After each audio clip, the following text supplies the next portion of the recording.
According to reports by Reuters, France and Germany are pressing Greece to buy their gunboats and warplanes, even as they urge it to cut public spending and curb its deficit. What's going on here? Well, this is what happens. You get Germany as the big industrial base of Europe, and it gets all the nations in debt, and then they loan you money, but then with the proviso that you've got to then buy their industrial goods.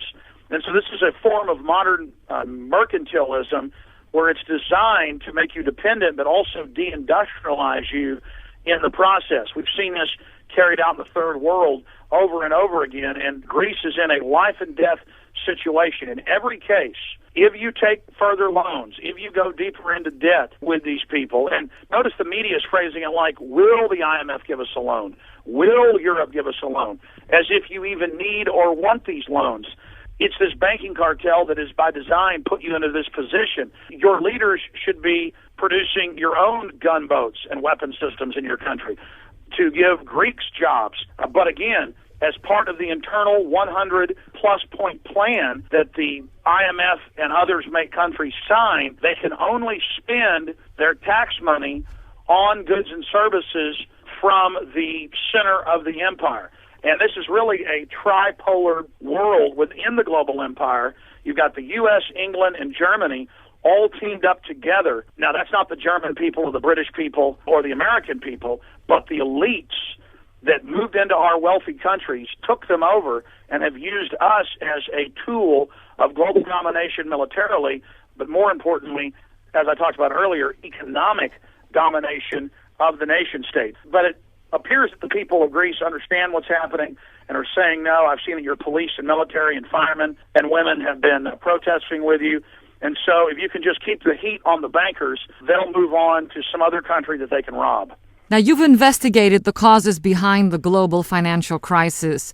What else has your investigation turned up?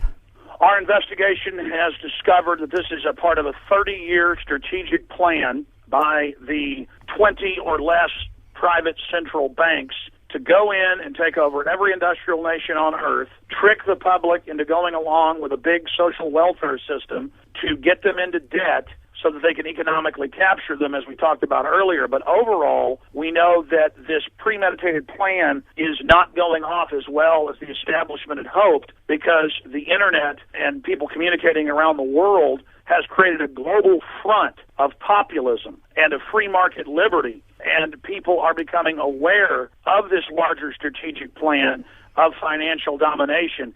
And so as the programs of austerity and as the programs of cuts increase, and as people pay more taxes but get less services, more and more people are realizing that their elected politicians in almost every case are puppets, and that all the major political parties in every nation have been bankrolled. I mean, you go to Chile, and their government's run by a former Goldman Sachs. You go to Greece, and some of your top ministers are former Goldman Sachs. You go to Ireland, former Goldman Sachs. You go to New Zealand, former Goldman Sachs. You go to Germany, Goldman Sachs. You go to the U.S., Goldman Sachs. Every major position in the U.S. and England, Goldman Sachs, Goldman Sachs. Now, they're only the management group that the larger consortium of banks have agreed will pilot this criminal operation, but we need to see criminal charges at the national level against these thugs. If you don't go after them for their premeditated actions, and it's come out in major newspapers in the U.S., they engineered the housing collapse here by design to become fabulously wealthy and to consolidate power. If we don't start identifying them as criminals and as pointing out that they are basically financial terrorists, then they're going to bring us into the next phase of economic collapse. And so, as bad as things are, they're going to get worse if we don't identify them as the enemies of free humanity. These people are not capitalists. They're not free market. They use socialism to domesticate the people. They control the entire left-right paradigm. We have to have a paradigm shift and an awakening to the true issues that we faced here in the United States in 1776. It is the exact same financial tyranny that every civilization has been facing for more than 200 years, and we must wake up to the larger political reality and stop being diverted by left and right and come together to remove these oligarchs. That was investigative journalist Alex Jones from Infowars.com.